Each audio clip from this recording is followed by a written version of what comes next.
يقول لك بريال واحد تساهم في قتل مسلم، لا تدفع ثمن رصاصاتهم إلا رسول الله. حملة مقاطعة المنتجات الفرنسية، تطلع وزارة خارجية فرنسا تقول الدعوات إلى مقاطعة المنتجات الفرنسية عبثية ويجب أن تتوقف فورا. طيب خلاص بنوقف. أصلا المقاطعة ما تسوي شيء صح، يعني بتسقط فرنسا على عطرك ولا مكياجك، بتتوقف عن المشاركة في المباريات، ممنوع تدخلوا الرياضة بالسياسة. نعم، الحرب بلا سلاح، المقاطعة الاقتصادية، الطرق اللي كنا نقلل من قيمتها ونتردد فيها وأحيانا نستهزئ بها، اليوم أكبر الشركات والدول انتهجتها ضد روسيا، فأوقفوا البضائع وقاطعوا المنتجات وقطعوا العلاقات التجارية ومنعوا المباريات فقط من أجل تدخل عسكري في أوكرانيا من كم يوم فقط. نستنكر، نشجب، ندين، وإحنا نمولهم ونمول حروبهم واعتداءاتهم بفلوسنا. طيب المقاطعة قصة، من أين بدأت وتاريخها وهل نجحت أم لا، وكيف تعامل الرسول صلى الله عليه وسلم مع المقاطعة؟ تاجر، مستثمر، موظف، مليونير أو تطمح تصير مليونير، كيف ممكن تحارب أعدائك بهذا السلاح الخطير؟ وكيف يكون فعال أكثر وأكثر وتكون فعلا أديت أقل الواجب اللي عليك مع المليونير المسلم؟ وهذا تحدي المقاطعة.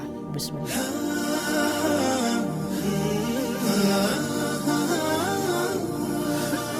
أحبك المقداد السلمي، وهذه حساباتي الشخصية للتواصل، وراح أشرح لك بالنهاية فكرة التحدي، فشارك وخليك قد التحدي. أول ما أشوف أو أسمع كلمة مقاطعة أتذكر مباشرة قبل 15 سنة طرحت فكرة مشروع في مجلس رجال أعمال وتجار ومسؤولين. كنت مع والدي حينها. كانت فكرة المشروع هي إنشاء مركز تسوق ضخم يوفر جميع المنتجات الاستهلاكية وغيرها من الأجهزة والإلكترونيات اللي تنتجها دولنا العربية والإسلامية والدول الصديقة والمعاهدة، أو التي لا تتدخل حتى في حروب مع المسلمين، بمسمى البديل. بمجرد دخولك لهذا المركز انت قاطعت جميع منتجات من تحالف ضدك او حاربك وزدت من قوة المسلمين ودولهم. كان مفهوم المقاطعة حاضرا شعبيا وبقوة بين المسلمين ومهيئ للنجاح بصورة كبيرة، لكن مع ذلك لم يقام المشروع. لماذا؟ السبب حسب ما أذكر من نقاشات، أولا مفهوم الهبة وعدم الاستمرارية. أعداؤنا يستطيعون الصمود مع خسائرهم الفادحة، ونحن فقط موقفنا عبارة عن موجة وهبة معينة فترة معينة وراح ننسى ونرجع نشتري كل شيء. لذلك ما أعجبني في حملة مقاطعة المنتجات الفرنسية هو محاولة السيطرة وقيادة الحملة ضد هذا المفهوم بإبقاء هاشتاج حملة مقاطعة المنتجات الفرنسية فعال ومتجدد، فيوميا يتم إضافة عدد الأيام اللي مرت منذ بدء المقاطعة ويتم المشاركة فيه حتى تخطت 500 يوم حتى الآن. السبب الثاني من معوقات نجاح المشروع ضعف إنتاج دولنا للأسف، واعتمادنا شبه الكلي على دول أعدائنا، لأننا نستورد معظم السلع من الخارج حتى المنتجات الزراعية والحيوانية. أيضا معظم السلع اللي ممكن نقاطعها تقع في نطاق السلع الغذائية وغير الضرورية أو المطاعم والمقاهي السياحية، لكن منتجات القطاعات المؤثرة مثل الاتصالات والصناعة وغيرها لم نستطع أن نقترب منها بسبب عجز الدول العربية والإسلامية علميا وإنتاجيا عن توفير البديل. أيضا ستكون الأسعار أعلى بسبب قلة التوريد ومشاكل الشحن والاضطرار إلى موردين مستمرين، ولن يكون ذلك إلا بوجود سحب كميات كبيرة من بضائعهم باستمرار. باعتقادي أن هذا المشروع الآن هو أنسب من أي وقت مضى، لأنه تطور إنتاج الدول الإسلامية أكثر، وأيضا ممكن ينفذ كمتجر إلكتروني حتى لا يتقيد بمكان معين.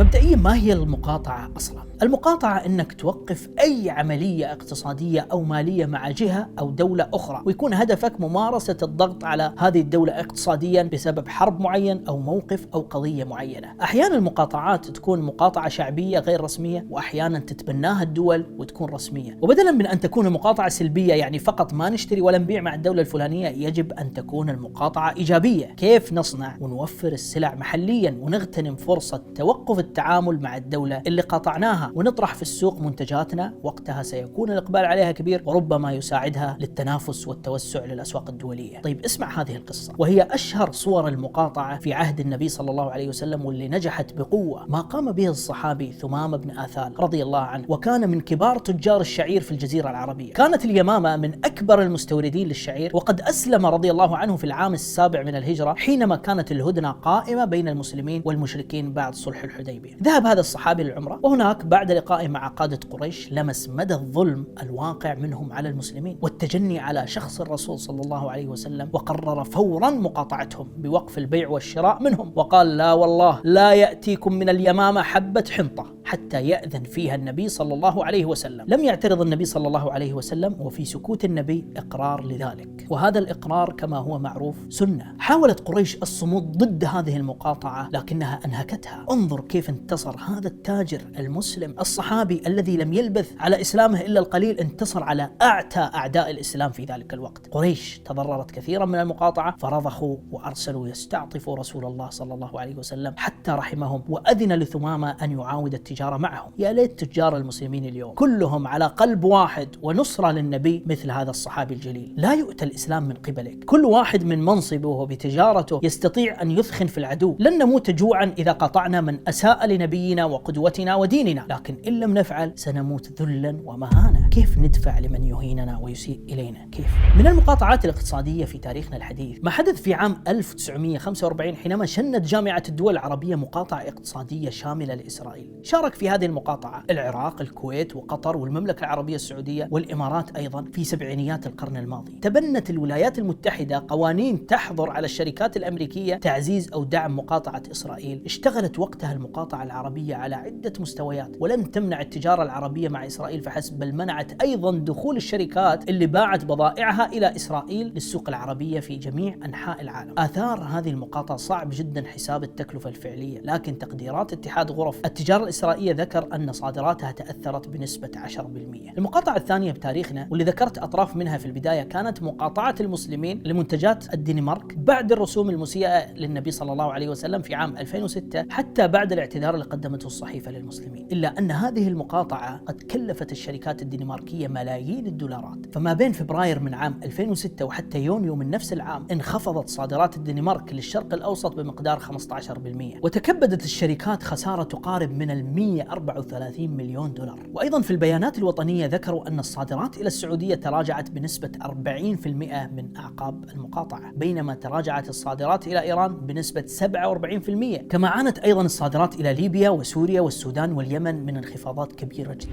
إذا نحن نستطيع التغيير، نستطيع التأثير، نستطيع الفوز في هذه الحروب، لكن لابد من تخطيط وعمل، وأن يتحد المستثمرين وتجار المسلمين وشركاتهم واقتصاداتهم لإنجاح أي مقاطعة اقتصادية لمن يستهدف المسلمين لمعتقداتهم ودينهم. يجب أن نقوم بتصفية أي استثمارات مشتركة مع أعدائنا قدر الإمكان، وأن نقوم أيضا بتوفير السلع والخدمات التي تحتاجها الأسواق الوطنية بسعر مناسب وجودة مناسبة. وأيضا لابد أن نتوجه نحو الاستثمارات التي يعاني منها اقتصاد بلادنا من نقص فيها، وأن نتوقف عن الاستثمارات المتشابهة أو فقط تكون تجاراتنا مرتبطة بالوكالات لاستثمارات أجنبية وما إلى ذلك. وعلينا أيضا الاستفادة من أسواق المال المحلية لنحاول قدر الإمكان أن نجعلها مصادر للاستثمار وليس أداة فقط للمضاربة.